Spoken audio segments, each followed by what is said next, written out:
नमस्कार, आप देख रहे हैं 4 PM और मैं हूं अभिषेक मिश्रा। इस वक्त हमारे साथ बिहार कांग्रेस के प्रवक्ता और बिहार कांग्रेस के मीडिया विभाग के हेड राजेश राठौड़ साहब हैं। और जाहिर तौर पर इतना परिचय ही काफी है। इससे ये बात समझ में आ जाती है कि इनसे बातचीत क्यों जरूरी है। कांग्रेस के किसी भी नेता से इन दिनों बातचीत क्यों जरूरी है। सवाल कई हैं, सवालों की फहरिस्त बहुत लंबी है। और उस फहरिस्त की सूची में, उस लिस्ट में सबसे ऊपर जो सवाल है वो सवाल यह है कि तेजस्वी यादव के नाम से कांग्रेस को इतनी हिचक अब क्यों है। तेजस्वी यादव के नाम से कांग्रेस को अब इतनी दिक्कत क्यों है। राठौर साहब, तेजस्वी यादव को सीएम फेस क्यों नहीं मान रहे हैं, इतनी हिचक क्यों है, इतनी दिक्कत क्यों है, क्या हो गया अचानक। तेजस्वी यादव जी के नेतृत्व में ही 2020 में जो गठबंधन हमारा था, चुनाव लड़ा, बेहतर परफॉर्मेंस किया।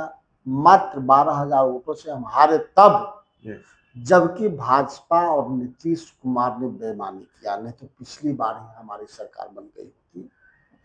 इस बार हमारे नेता, हमारे आला कमान श्री राहुल गांधी जी, मल्लिकार्जुन खड़गे साहब ने बिहार के नेताओं के साथ बैठक की। उसके बाद ऑफिशियल बयान हमारे बिहार प्रभारी आदरणीय कृष्णाला बेरू जी का और बिहार अध्यक्ष राजेश राम जी का आया कि बिहार इंडिया गठबंधन के साथ चुनाव लड़ेगा बिहार कांग्रेस। नहीं, कल सचिन पायलट का जो बयान आया कि चुनाव नतीजों के बाद तय होगा, आप कुछ और कह रहे हैं। आपके जो बड़े नेता हैं सचिन पायलट वो कुछ और कर रहे हैं, आप कह रहे हैं तेजस्वी यादव के नेतृत्व में लड़ा, बेहतर परफॉर्मेंस रहा। तो सचिन पायलट को फिर क्या दिक्कत है। सचिन पायलट को जानकारी नहीं है क्या कि क्या परफॉर्मेंस रहा तेजस्वी यादव का 2025 में, या उनके नेतृत्व में चुनाव लड़ने पर इंडिया गठबंधन का, महागठबंधन का। वो तो कह रहे हैं कि चुनाव नतीजों के बाद तय होगा मुख्यमंत्री कौन होगा। उसी प्रेस कॉन्फ्रेंस में जो दिल्ली में नेताओं के साथ बैठक हुई, उसी प्रेस कॉन्फ्रेंस में पत्रकारों के सवालों के जवाब में हमारे प्रदेश प्रभारी कृष्णाला बेरू जी ने ये भी बात कही कि इंडिया गठबंधन की बैठक होगी, उसमें इंडिया गठबंधन के शीर्ष नेतृत्व शुभ मुहूर्त, शुभ समय पे तय कर लेंगे कि उनके मुख्यमंत्री का उम्मीदवार कौन होगा, मुख्यमंत्री का चेहरा कौन होगा, नेतृत्व कौन करेगा। तो अभी तो बिहार में इंडिया गठबंधन की बैठक तक नहीं हुई है। नहीं तो सचिन पायलट क्या कहकर गए। सचिन पायलट इतना बड़ा बयान देकर कैसे गए। मैं कहा राहुल गांधी की मर्जी के बिना, कांग्रेस के शीर्ष नेतृत्व की मर्जी के बिना वो बोलकर चले गए कि चुनाव नतीजे आने के बाद सीएम का फैसला होगा। मैंने क्या कहा कि बिहार हर संगठन का हेड बिहार में राजेश कुमार जी हैं, संगठन का संरक्षक बिहार में जी कृष्णा अल्लाह बेरू जी हैं जो प्रभारी हैं, राष्ट्रीय अध्यक्ष है। तो जब उन्होंने, जो अधिकृत व्यक्ति है, यह स्पष्ट शब्दों में कहा। सचिन पायलट अधिकृत व्यक्ति हैं या नहीं है। सचिन पायलट हमारे पार्टी के बड़े नेता हैं, महासचिव हैं, लेकिन अधिकृत व्यक्ति नहीं है। नहीं, मैंने नहीं कहा कि बिहार संगठन के लिए जो अधिकृत व्यक्ति हैं उनमें से दोनों ने ये बात स्पष्ट कही और आप सबों से कहा कि इंडिया गठबंधन की बैठक होगी, उसमें तय होगा आगे की रणनीति और मुख्यमंत्री का चेहरा। अब तक बिहार विधानसभा के चुनाव के लिए इंडिया गठबंधन की बैठक हुई भी नहीं है। मुझे लगता है कि निकट भविष्य में इंडिया गठबंधन की बैठक होनी है। उसमें सारे सवालों के जवाब आपको मिल जाएगा। पहले तो मीडिया में एक कैश लगाए जा रहा था कि इंडिया गठबंधन टूट गया, महागठबंधन है नहीं, बैठक की बात आप कर रहे हैं। बैठक तो 17 अप्रैल को बुलाई गई है। अब बैठक से जुड़ा हुआ जो जिस सवाल का जवाब जानने में मुझे सबसे ज्यादा दिलचस्पी है, वो दिलचस्पी यह है कि इस बैठक में पप्पू यादव को भी बुलाएंगे। इंडिया गठबंधन की बैठक में पप्पू यादव भी शामिल होंगे। कांग्रेस के अधिवेशन में तो शामिल हुए और कांग्रेस उनको अपना एसोसिएट मेंबर भी बताती है।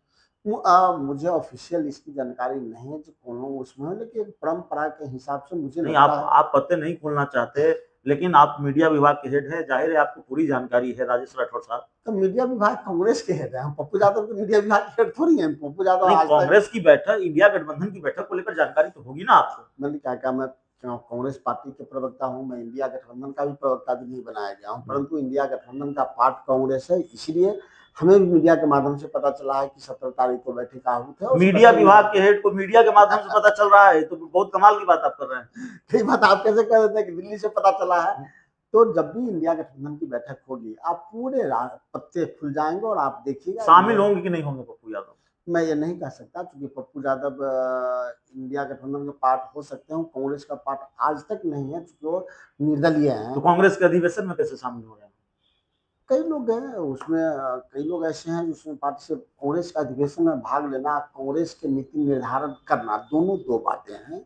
बिहार से कई लोग, सैकड़ों लोग गए, इसका मतलब नीति निर्धारण कई का चीजों दल को है। लेकर कांग्रेस दो धड़ों में बटी हुई नजर आती है।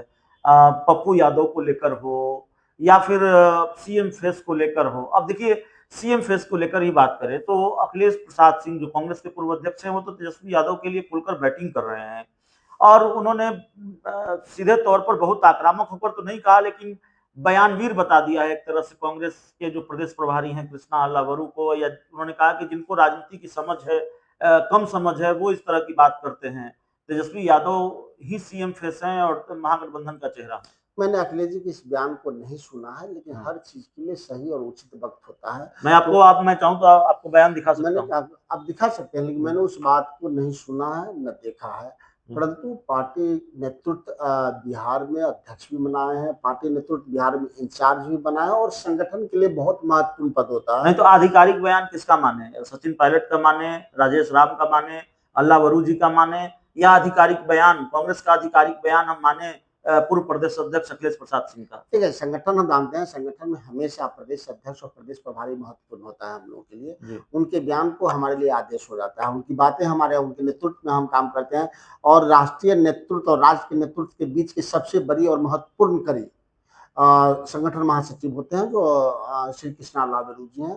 तो उन्होंने स्पष्ट शब्दों में कहा कि जब इंडिया गठबंधन की बैठक होगी, उसमें नाम जो तय होने होंगे होंगे और पार्टी के शीर्ष नेतृत्व लोग तय करेंगे। तो मुझे लगता है जब इंडिया गठबंधन की बैठक में नहीं हुई हो, उसमें किन किन नामों पर प्रस्ताव होगा, कौन प्रस्ताव लाता है। ठीक है, जो जानकारी हमारे पास है, ये आपका पूरा अधिकार है, आप हमारी जानकारी को खारिज कर दें, उसको स्वीकार कर लें। लेकिन जो जानकारी हमारे पास है कि ठीक है, 17 अप्रैल को इंडिया गठबंधन की बैठक है, सीटों को लेकर चर्चा होगी, सीएम फेस को लेकर चर्चा होगी, या शायद सीएम फेस को लेकर बहुत लड़ाई भी ना हो।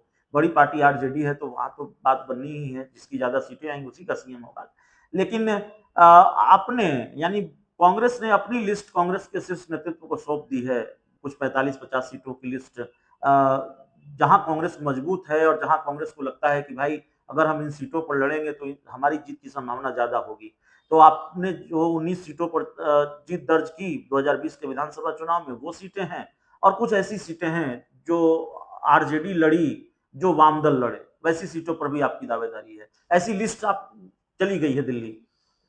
मुझे नहीं पता कौन सी लिस्ट दिल्ली गई है, कौन सी लिस्ट दिल्ली नहीं गई, लेकिन जो हमारा नेतृत्व है, बिहार नेतृत्व और मेरे बिहार प्रभारी, उन्होंने अपने सभी कार्यकर्ताओं को, सभी ब्लॉक अध्यक्षों, जिला अध्यक्षों, संगठन में काम करने वाले तमाम कार्यकर्ताओं तक को यह निर्देश दिया है उन्होंने कि सभी बूथों पर, जिला और विधानसभा को छोड़ दीजिए, सभी बूथों पर मेरी मजबूत और सशक्त उपस्थिति कैसे दर्ज हो, ताकि मैं या मेरा गठबंधन के कोई साथी चुनाव लड़े तो उसको मजबूती से हम जिता पाए। तो हम हमेशा 243 की बात करते हैं।